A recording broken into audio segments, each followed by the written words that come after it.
Hello everyone, मेरा नाम है हार्दिक पालरेचा और आज के इस लेक्चर में हम क्लास 10th के एरिया रिलेटेड टू सर्कल्स की सेकंड एक्सरसाइज के 8th क्वेश्चन से स्टार्ट करेंगे। इसके पहले के लेक्चर में हमने 7 तक के क्वेश्चन सारे कंप्लीट कर लिए थे एंड आई होप कि आपने वो सारे क्वेश्चंस की प्रैक्टिस कर ली होगी।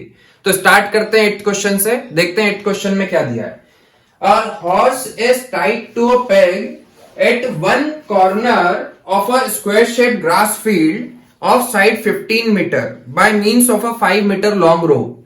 एक स्क्वायर फील्ड है जिसकी साइड कितने मीटर की है? 15 मीटर की है और उसके एक कॉर्नर पर 5 मीटर की लंबी रोप से एक हॉर्स को बांध रखा है।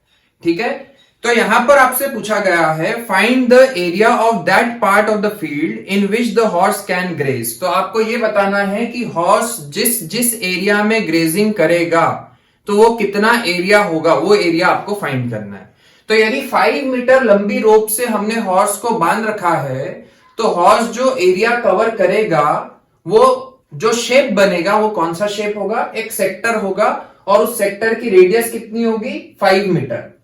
ठीक है, और एंगल 90 डिग्री का होगा क्योंकि ये क्वेश्चन में ऑलरेडी दिया हुआ है कि जो फील्ड है उसका शेप है स्क्वायर, तो मतलब ये एंगल होगा 90 डिग्री का। तो मेरे पास में यहां पर 90 डिग्री थीटा की वैल्यू भी मुझे पता चल गई और रेडियस भी मुझे पता चल गया 5 मीटर। तो यदि मुझे सेक्टर का एरिया निकालना है तो सेक्टर के एरिया में मैं सारी वैल्यूज पुट करूंगा तो मुझे जो हॉर्स का जो गेजिंग का एरिया है वो मिल जाएगा। तो यहां पर हम फाइंड करते हैं सेक्टर का एरिया। सेक्टर के एरिया का फॉर्मूला होता है theta by 360 area of sector is equal to theta. Theta की जगह पर आ जाएगा 90 अपॉन 360 इंटू पाई की वैल्यू क्वेश्चन में दिया हुआ है कि 3.14 लेना है। तो 3.14 इंटू रेडियस का स्क्वायर विच इज 25। 5 का स्क्वायर करने पर आएगा 25। 90 से हम 360 को यदि कट करेंगे तो 4 टाइम्स में कट गया। 3.14 का 25 से मल्टीप्लाई कर लेते हैं तो 314 का जब आप 25 से मल्टीप्लाई करोगे तो 5 4 जा 20, कैरी आया 2, 5 1 जा 5 प्लस 2 7, 5 3 जा 15, देन 2 4 जा 8, 2 1 जा 2, 2 3 जा 6, 0 8 प्लस 7 15, 5 प्लस 3 8, 6 प्लस 1 7 और पीछे से 2 डिजिट के बाद में पॉइंट लगा दिया। तो 78.50 मतलब 78.5 डिवाइडेड बाय 4। आप पॉइंट हटाओगे तो नीचे 0 आएगा। अब हम इसको 5 से कट कर लेते हैं। 5 1 जा 5, 5 5 जा 25, 5 7 जा 35, 5 8 जा 40। तो यहां पर मेरे पास में एरिया आ रहा है सेक्टर का 157/8 मीटर स्क्वायर। आप चाहो तो इसको डेसिमल में भी कन्वर्ट कर सकते हो। तो this is the area in which the horse can graze.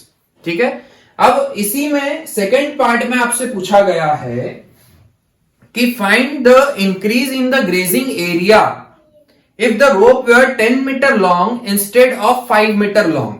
उसने ये पूछा है कि यदि रोप की लेंथ को हम 10 मीटर कर दें, मतलब कि अभी पहले 5 मीटर की थी, यदि मैं रोप की लेंथ को बढ़ा करके 10 मीटर कर देता हूं तो हॉर्स का ग्रेजिंग एरिया कितने से इंक्रीज हो जाएगा। ये नहीं पूछा है कि नया वाला एरिया कितना होगा, ये नहीं पूछा है। आपसे क्या पूछा है कि यदि हम रोप की लेंथ को 10 मीटर कर दें तो हॉर्स का ग्रेजिंग एरिया बढ़ जाएगा। तो हॉर्स का ग्रेजिंग एरिया कितने से बढ़ेगा? तो हम क्या करेंगे कि नए एरिया में से पुराना वाला एरिया माइनस कर देंगे तो हमें इंक्रीज इन एरिया मिल जाएगा। तो एक काम करते हैं कि जब हमने रोप की लेंथ 10 मीटर कर दी तो फिर अब एक बड़ा सेक्टर बनेगा। हॉर्स इतना इतना एरिया कवर कर पाएगा। ये इतना बड़ा सेक्टर बन रहा है जिसकी रेडियस कितनी होगी? 10 मीटर। और यदि मैं बोलूं इंक्रीज इन एरिया तो ये जो एरिया है जिसको मैंने शेड किया है, this is we have to find. ये वाला एरिया हमें फाइंड करना है क्योंकि this is the increase in area. पहले इतना एरिया ग्रेस कर पा रहा था, अब इतना बड़ा एरिया ग्रेस कर पा रहा है। तो बड़े वाले एरिया में से छोटे वाले एरिया को सब्ट्रैक्ट करेंगे तो हमें इंक्रीज इन एरिया मिल जाएगा। तो मैंने क्या किया, बड़े सेक्टर का एरिया निकाल लिया। एरिया ऑफ न्यू सेक्टर या बिग सेक्टर भी बोल सकते हो आप। तो उसमें थीटा तो वही रहेगा 90 अपॉन 360, पाई की वैल्यू 3.14 इंटू रेडियस है 10 तो 10 का स्क्वायर 100।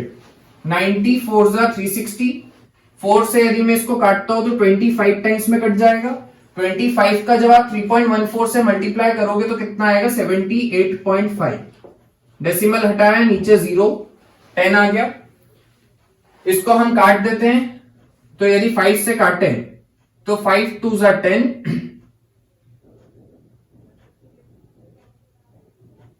हाँ 5 2 जा 10, 5 1 जा 5, इधर आया 5 1 जा 5, 5 5 जा 25 एंड देन 3 5 7 जा 35। तो आपका जो नया वाला एरिया आ रहा है वो आ रहा है 157/2 metre square.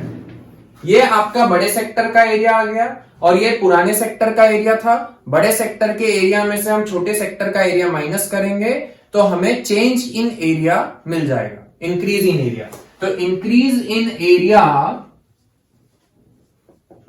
Is equal to 157/2 minus 157/8। LCM लेने पर एलसीएम आया 8, 2 4 जा 8, 4 का इससे मल्टीप्लाई कर देते हैं, 4 7 जा 28, 2 कैरी आया, 4 5 जा 20 प्लस 2 22, 4 1 जा 4, 5 6 माइनस 157। तो जब आप इसको माइनस करोगे तो आपको मिलेगा 1, 12 minus 5 7, 6 minus 4 6 minus 2 4, 71/8 metre square. तो ये आपका चेंज इन एरिया आ चुका है जो आपसे क्वेश्चन में पूछा गया था।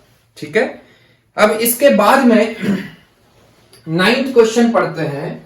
देखते हैं क्वेश्चन नंबर 9 में क्या दिया है। आप सबको अपनी बुक में ध्यान देना है। पहले आप क्वेश्चन रीड करो, उसका डायग्राम समझने की कोशिश करो और उसके बाद में उसको सॉल्व करो। यदि आपको क्वेश्चन अच्छे से समझ में आ जाएगा तो उसको सॉल्व करना ज्यादा आसान है। यदि आप क्वेश्चन पर ध्यान नहीं दोगे तो सॉल्यूशन नहीं आएगा।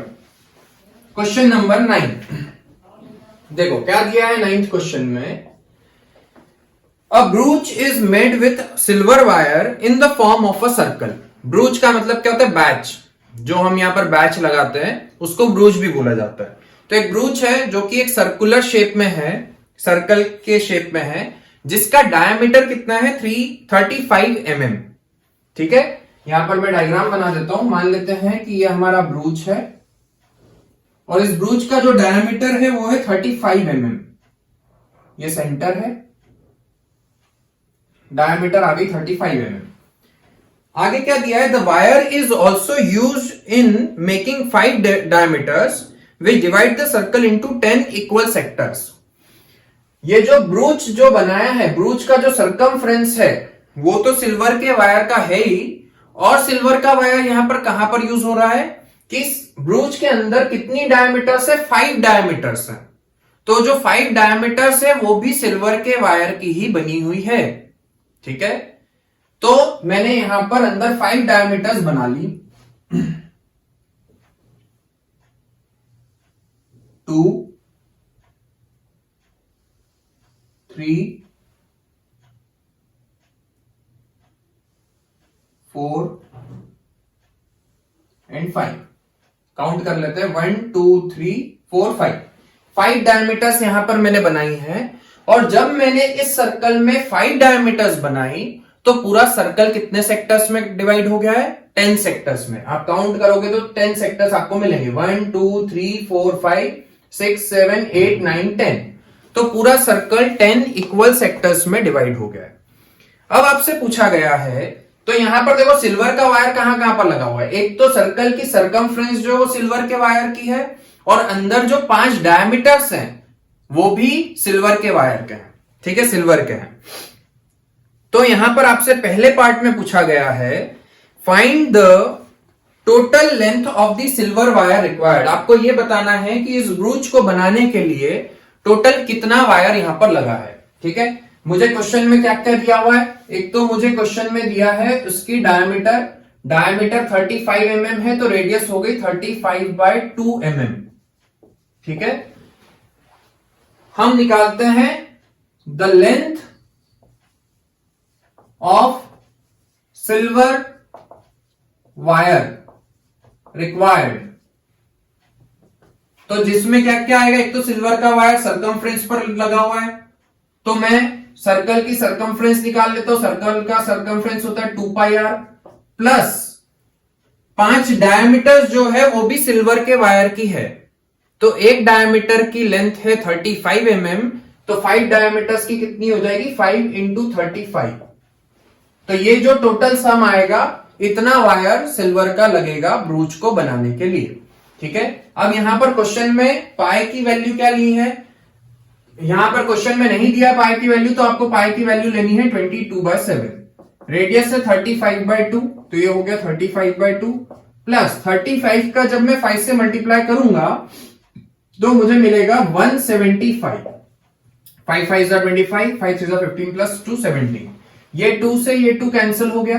7 5 35, 22 इंटू 5 करने पर 110 प्लस 175, इन दोनों को प्लस करने पर आएगा 582।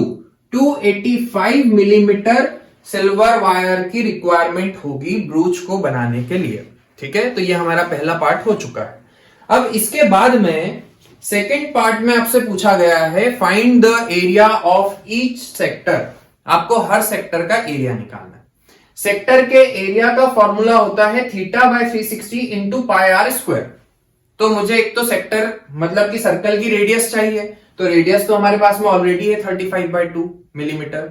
बट क्या मेरे पास में एंगल है, क्या सेक्टर का जो एंगल है वो कितने डिग्री का बन रहा है वो हमें नहीं पता है। पर हमें यह पता है कि सर्कल में जो पूरा एंगल बनता है वो 360 डिग्री का होता है। और यहां पर कितने सेक्टर्स बन रहे हैं, 10 सेक्टर्स बन रहे हैं और 10 सेक्टर्स इक्वल हैं। तो मतलब कि हर एंगल भी इक्वल होगा, मतलब 360 डिग्री का एंगल जो था तो वो 10 इक्वल पार्ट्स में डिवाइड हो गया।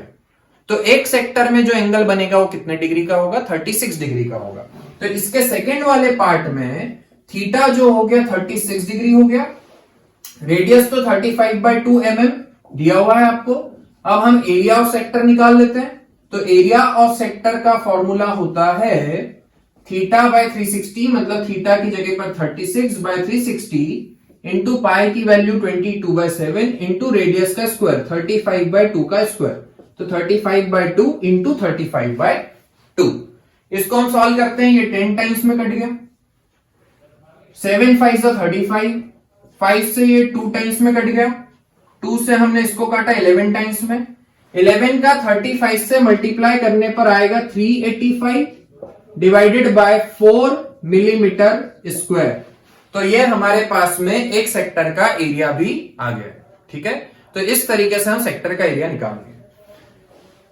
बहुत ही सिंपल क्वेश्चन है, बस आपको क्वेश्चन समझ में आना चाहिए। यदि आपको क्वेश्चन समझ में आ गया तो सिंपल से 2 फॉर्मूले हैं वो आपको अप्लाई करने हैं और हर क्वेश्चन यहां पर आपका सॉल्व हो जाएगा। Question number 10, an umbrella has 8 ribs which are equally spaced.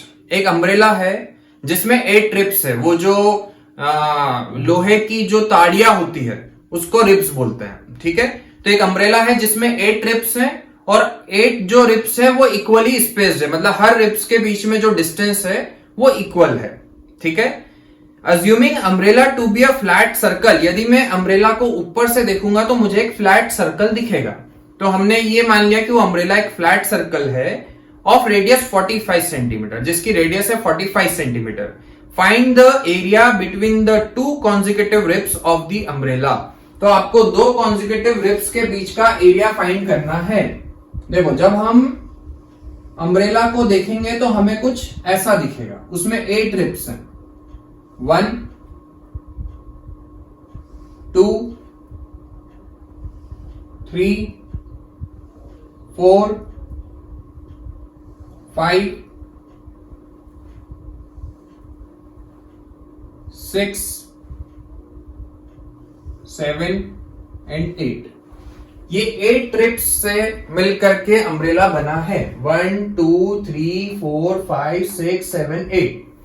और जो 8 ट्रिप्स हैं वो इक्वली स्पेस्ड है, मतलब इन दोनों के बीच का जो स्पेस है वही स्पेस उन दोनों के बीच का है। हमें डायग्राम में एग्जैक्टली वो वैसा नहीं बन पाया, बट आपको ये मान के चलना है कि यहां का डिस्टेंस और यहां का डिस्टेंस इक्वल है। ठीक है, आपको इन 2 रिप्स के बीच में ये जो एरिया है ये आपको फाइंड करना है, मतलब आपको इस सेक्टर का एरिया फाइंड करना है। और आपको अम्ब्रेला की जो रेडियस है वो दे रखी है 45 सेंटीमीटर। रेडियस है 45 सेंटीमीटर। तो ये भी क्वेश्चन बहुत आसान है। थीटा यदि मुझे निकालना है तो पूरा जो एंगल होता है वो 360 डिग्री का होता है, बट यहां पर कितने सेक्टर्स बन रहे हैं? 1 2 3 4 5 6 7 8 सेक्टर्स यहां पर बन रहे हैं, तो डिवाइडेड बाय 8। तो 360 को जब आप 8 से डिवाइड करोगे तो आपको एंगल मिलेगा 8 4 जा 32, 8 5 जा 45 डिग्री। तो मेरे पास में एक सेक्टर का एंगल भी आ चुका है और रेडियस हमें ऑलरेडी क्वेश्चन में दी हुई है 45 सेंटीमीटर। तो इस एरिया ऑफ सेक्टर से मैं सेक्टर का एरिया निकाल सकता हूं। तो एरिया ऑफ सेक्टर का हमने फॉर्मूला लगाया,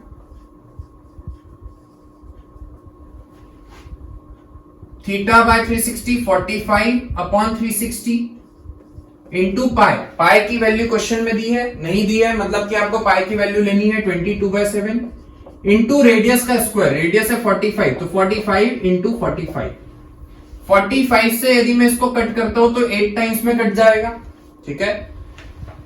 इसके बाद में और कुछ कट रहा है, ये कट रहा है 2 4 जा 8, 2 से 11 टाइम्स में कट गया। 45 का 45 से मल्टीप्लाई कर देते हैं, तो 45 का 45 से मल्टीप्लाई करोगे तो 2025 आएगा।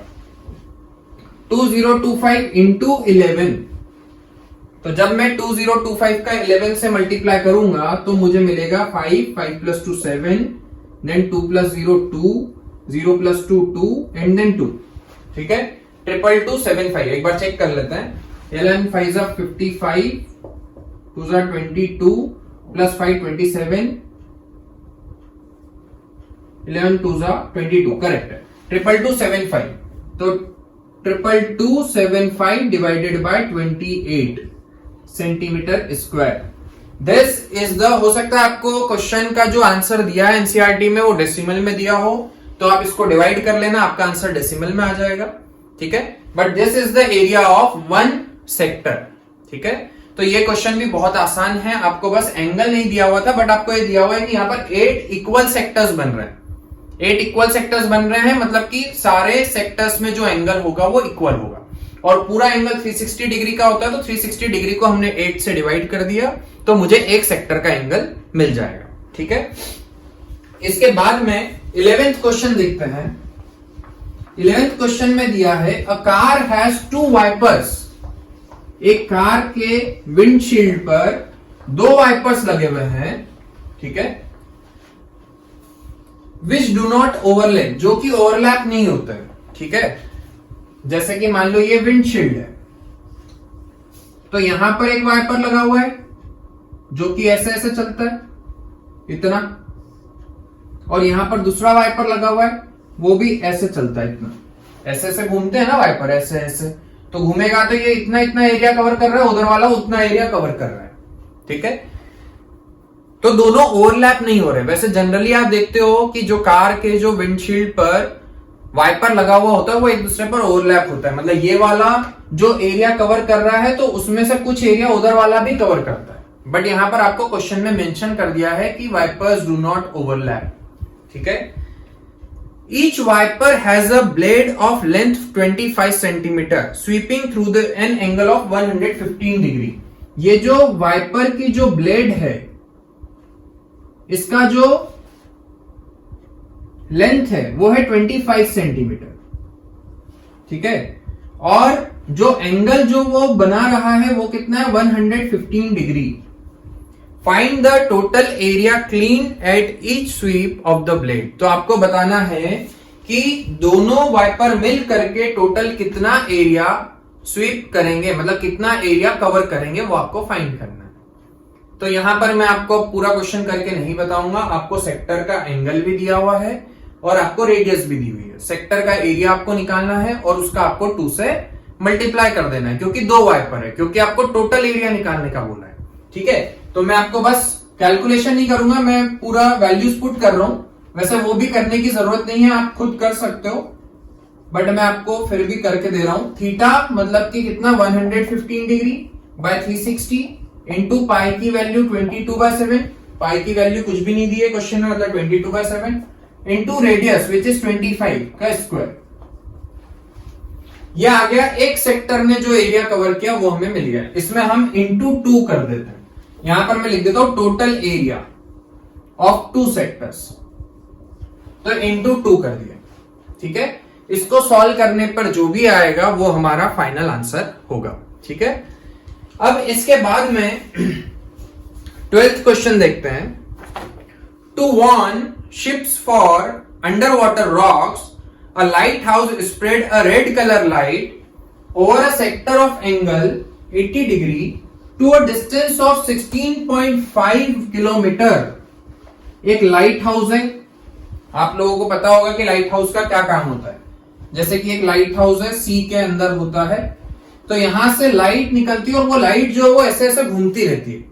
जैसे शादी या पार्टी में जो लाइट लगती है, आपने देखा होगा हाई बीम जो लाइट होती है वो ऐसे ऐसे घूमती है, जो बहुत ऊपर तक जाती है। तो वैसे ही लाइट हाउस पर ऊपर जो लाइट लगी हुई होती है वो शिप्स को वार्न करने के लिए लगी हुई होती है। ठीक है, और वो ऐसे ऐसे घूमती जाती है ना। तो उसने क्या बताया है कि जो एंगल, जिस एंगल पर वो घूम रही है, वो एंगल आपको यहां पर कितना दिया हुआ है, 80 डिग्री। और जो लाइट कितने किलोमीटर तक जा रही है, कितने डिस्टेंस को कवर कर रही है, तो डिस्टेंस दिया हुआ है, मतलब रेडियस है 16.5 किलोमीटर। तो यहां पर आपसे पूछा गया है कि कितना एरिया लाइट हाउस कवर करेगा, मतलब लाइट हाउस जो लाइट निकल रही है तो वो लाइट से कितना एरिया कवर हो रहा है वो हमें फाइंड करना है। ठीक है, तो वापस से हमने सेक्टर के एरिया का फॉर्मूला लगाया। Area of sector is equal to theta which is 80 by 360 into pi की वैल्यू 3.14 लेनी है, क्वेश्चन में दिया है, इंटू रेडियस का स्क्वायर 16.5 इंटू 16.5। ठीक है, ये 0 से 0 कट गया, 4 2 जा 8, 4 9 जा 36। अब इसके बाद में कुछ और कट रहा है क्या, 9 से 3 से कट रहा है, 3 3 जा 9, 3 5 जा 15 पॉइंट, 3 5 जा 15, फिर 3 से ये भी कट जाएगा 5.5। तो डिनोमिनेटर में तो कुछ भी नहीं बच रहा है। 5.5 का 5.5 से मल्टीप्लाई करना है, फिर 3.14 से मल्टीप्लाई करना है, फिर 2 से मल्टीप्लाई करना है, तो हमारा फाइनल आंसर आ जाएगा। 5.5 का जब 5.5 से मल्टीप्लाई करोगे तो आएगा 30.25। 30.25 का पहले हम 2 से मल्टीप्लाई कर लेते हैं, तो वो आएगा 5060, 60.5, और 60.5 का हम 3.14 से मल्टीप्लाई कर लेते हैं। 5 4 जा 20,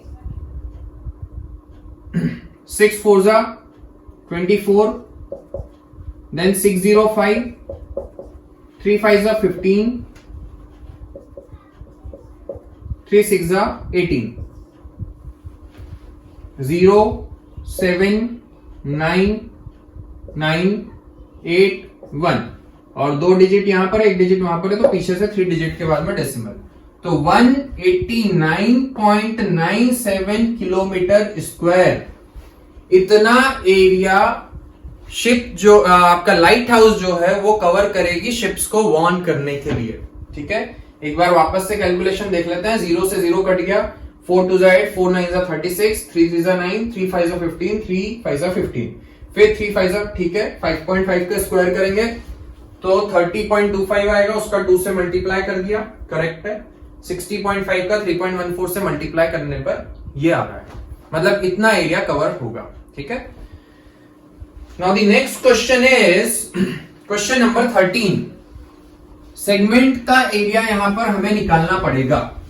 यदि आप लोगों ने इसके पहले वाला वीडियो देखा है तो आपको अच्छे से पता होगा कि सेगमेंट का एरिया कैसे निकाला जाता है, और उसमें मैंने आप लोगों को 2 केसेस भी बताए थे कि यदि सेंटर पर जो एंगल बन रहा है वो यदि 90 डिग्री का है या 60 डिग्री का है तो हम कैसे शॉर्ट मेथड से सेगमेंट का एरिया निकाल सकते हैं।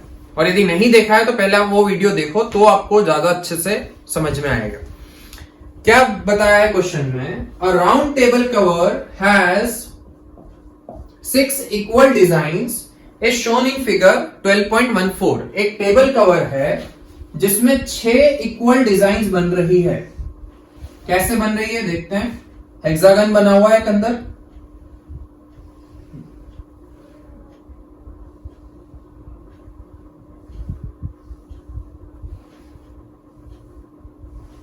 ठीक है, कुछ ऐसा हेक्सागन बन रहा है और यहां पर ये डिजाइन है, 6 डिजाइन्स, इक्वल डिजाइन बन रही है यहां पर। ओके, ये सारे क्या है, ये जो शेप है ये क्या है, सब सेगमेंट है। कॉर्ड और आर्क के बीच का जो एरिया होता है उसको हम बोलते हैं सेगमेंट।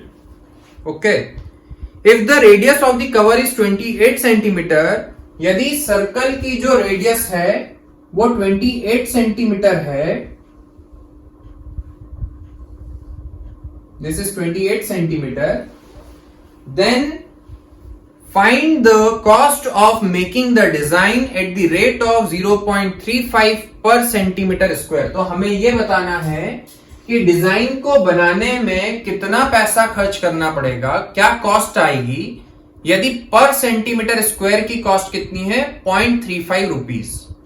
तो सबसे पहले मैं सारे सेगमेंट, सारे डिजाइन का एरिया निकाल लेता हूं, ठीक है, और 6 सेगमेंट का जो एरिया आएगा उसमें हम कॉस्ट का पर सेंटीमीटर स्क्वायर की जो कॉस्ट है उसका मल्टीप्लाई कर देंगे, तो हमें डिजाइन की कॉस्ट, टोटल कॉस्ट पता चल जाएगी। तो मैं सेक्टर का, सेगमेंट का एरिया कैसे निकालूं? सबसे पहले तो मुझे एंगल चाहिए। तो देखो यहां पर कितने सेक्टर बनेंगे, 1 sector, 2 sector, 3rd sector, 4th sector, 5th sector and 6th sector. 6 equal sector यहां पर बन रहे हैं। पूरा एंगल 360 डिग्री का होता है। 360 को मैंने 6 से डिवाइड किया तो थीटा आ गया 60 डिग्री, मतलब एक सेक्टर का जो एंगल है वो 60 डिग्री का होगा। मुझे क्या करना पड़ेगा, इस सेक्टर के एरिया में से इस ट्राइंगल का एरिया हमें सबट्रैक्ट करना पड़ेगा। जब मैं इस सेक्टर के एरिया में से ट्राइंगल का एरिया माइनस करूंगा तो मेरे पास में सेगमेंट का एरिया आ जाएगा। अब ये वो वाला केस है जिसमें सेंटर पर 60 डिग्री का एंगल बन रहा है। जब 60 डिग्री का एंगल हो या 90 डिग्री का एंगल हो तो ट्राइंगल का एरिया निकालना हमारे लिए बहुत आसान हो जाता है। ये मैं आपको पहले के लेक्चर में समझा चुका हूं। यदि आपको नहीं पता है तो मैं आपसे रिक्वेस्ट करूंगा कि पहले वो चीज देखो, तो आपको ज्यादा अच्छे से समझ में आएगा। तो यहां पर एंगल 60 डिग्री का दिया हुआ है, तो हमें पता चल गया कि ये जो ट्राइंगल बनेगा ये एक इक्विलेटरल ट्राइंगल होगा। क्यों इक्विलेटरल ट्राइंगल होगा? क्योंकि ये तो रेडियस है, ये भी रेडियस है, और यदि ये दोनों रेडियस है तो ये वाले दोनों एंगल इक्वल होंगे। एक एंगल 60 डिग्री का, इसको x मान लेना, इसको भी x मान लेना, तो ये दोनों भी 60 डिग्री के आएंगे। तो हमें ये समझ में आ गया कि ये इक्विलेटरल ट्राइंगल है। और इक्विलेटरल ट्राइंगल के एरिया का फॉर्मूला होता है √3/4 इंटू साइड का स्क्वायर। तो डायरेक्ट फॉर्मूला से हम ट्राइंगल का एरिया निकाल पाएंगे। ठीक है, तो सबसे पहले मैंने एरिया ऑफ सेक्टर निकाला। एरिया ऑफ सेक्टर θ/360, थीटा है 60 अपॉन 360 इंटू पाई की वैल्यू यहां पर हमें 3.14 लेनी है। क्या नहीं दिया है, मतलब 22/7 ही लेनी है, इंटू रेडियस का स्क्वायर। रेडियस है 28, तो 28 इंटू 28, 7 4 28, 60 से 6 टाइम्स में कट गया, और क्या कट रहा है, 2 से ये काट दिया 11, 3 टाइम्स में ये कट गया, तो मुझे मिला 11 4 44 इंटू 28/3। इसको सॉल्व करने पर मल्टीप्लाई कर लेते हैं, 44 का 28 से मल्टीप्लाई करते हैं तो 4 8 32, 4 2 8 प्लस 3 11 इंटू 112, 2321, तो हमें मिला 1232/3 centimetre square. This is the area of sector. Sector के एरिया में से हम ट्राइंगल का एरिया माइनस करेंगे तो हमें एक सेगमेंट का एरिया मिल जाएगा।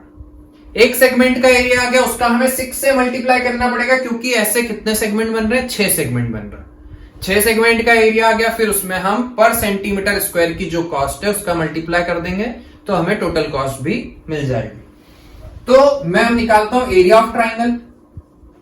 एरिया ऑफ ट्राइंगल फॉर्मूला होगा √3/4 इंटू साइड स्क्वायर, क्योंकि ये एक इक्विलेटरल ट्राइंगल है। ठीक है, तो √3/4 इंटू साइड का स्क्वायर। √3 की वैल्यू आपको दी हुई है क्वेश्चन में 1.7 दी है, हाँ, अपॉन 4 इंटू साइड है 25। ट्राइंगल की साइड है 28, तो 28 का स्क्वायर, 28 इंटू 28, 4 7 28, 7 का 28 से मल्टीप्लाई कर देते हैं, 7 8 जा 56, 5 7 2 जा 14 प्लस 5 19, 196 आ गया। 196 का 17 से मल्टीप्लाई कर लो तो ये आएगा 7 6 जा 42, 4 आया, 7 9 जा 63, 63 प्लस 4 67, 6 आया, 7 1 जा 7 प्लस 6 13, देन 1 9 6 2 3 3 3 है ना, 2 6 plus 6 12 plus 1 13, 10 plus 3 13, 1 plus 2 plus 3, 333.2 centimetre square. ये मेरे पास में एक ट्राइंगल का एरिया आ गया। सेक्टर के एरिया में से ट्राइंगल का एरिया माइनस कर देते हैं, सेगमेंट का एरिया आ जाएगा। ठीक है, तो एरिया ऑफ वन सेगमेंट या 6 सेगमेंट निकाल लेते हैं सीधे सीधे। टोटल एरिया ऑफ 6 सेगमेंट हम निकाल रहे हैं, तो 6 इंटू दिस माइनस दिस, क्योंकि इसमें से इसको माइनस करने पर एक सेगमेंट का एरिया आएगा, उसमें मैं 6 का मल्टीप्लाई कर रहा हूं। तो 1 2 3 2 बाई 3, इसको भी मैं एक काम करता हूं डेसिमल में निकाल लेता हूं। तो 3 4 जा 12, 3 1 जा 3, देन 0, देन 3 6 जा 18, ऐसा चलता जाएगा। तो 410.6 माइनस 333.2 माइनस कर दिया, तो 6 इंटू 4, 10 माइनस 3 7, 4, 41 में से 34 माइनस कर देते हैं तो मुझे मिलेगा 77.4। ये हमारे पास में 6 सेगमेंट का एरिया आ चुका है। अब मुझे निकालनी है कॉस्ट। तो टोटल कॉस्ट, टोटल डिजाइनिंग की जो कॉस्ट होगी, इतने एरिया में मैं 0.35 का मल्टीप्लाई कर देता हूं, तो 0.35 into 6 into 77.4, this is the total cost in rupees for making the design of the 6 segments. 6 segment का डिजाइन बनाने में इतनी कॉस्ट आएगी। ठीक है, तो इस तरीके से हम फाइंड करेंगे। आप लोगों को मल्टीप्लाई करना है और आंसर चेक करना है। हो सकता है एग्जैक्ट आंसर नहीं आए, बट अप्रोक्सीमेट डेसिमल के थोड़ा सा राउंड ऑफ करके जो भी आता है वो आपको लिखना है। ठीक है, तो ये हमारा 13th क्वेश्चन था। इसके बाद में 14th क्वेश्चन देख लेते हैं। एमसीक्यू है, छोटा सा क्वेश्चन है। 14th क्वेश्चन में यहां पर आपको क्या दिया है, tick the correct answer in the following area of sector of angle P। एक सेक्टर है जिसका एंगल P दिया हुआ है, थीटा की वैल्यू P है, इन degrees of a circle with radius R, और उसका रेडियस है R। तो सेक्टर का एरिया क्या होगा, थीटा बाय 360 मतलब P by 360 into pi R square. अब क्या ये ऑप्शन दिया है क्या? पहला वाला तो नहीं है, दूसरा वाला P बाय 360 होना चाहिए बट P बाय 180 दिया है, तीसरे वाले में P बाय 360 तो है बट यहां पर पाई R स्क्वायर नहीं है, और चौथा वाला जो है वो क्या दिया है, P बाय 720 इंटू 2 पाई R स्क्वायर। यदि मैं 2 से 720 को कट करूंगा तो यही चीज बनेगी, मतलब D जो है इसका करेक्ट आंसर होगा। ठीक है, तो यहां पर हमारी ये एक्सरसाइज पूरी कंप्लीट हो गई है, सेकेंड एक्सरसाइज। इसके बाद में हम अगले वीडियो में एरिया ऑफ कॉम्बिनेशन पढ़ेंगे कि यदि दो अलग अलग शेप को हमने मर्ज करके एक नया कॉम्बिनेशन बना दिया तो उस कॉम्बिनेशन का एरिया कैसे फाइंड करते हैं, वो चीज हम सीखेंगे। बट उसके पहले आपको अभी तक जितना भी इस चैप्टर में मैंने पढ़ाया है वो आपको अच्छे से रिवाइज करना है, और यदि आपको कोई भी क्वेश्चन में डाउट है तो आप मुझसे कमेंट करके पूछ सकते हो। ठीक है, तो मिलते हैं इसके अगले वीडियो में, तब तक के लिए all the best, thank you.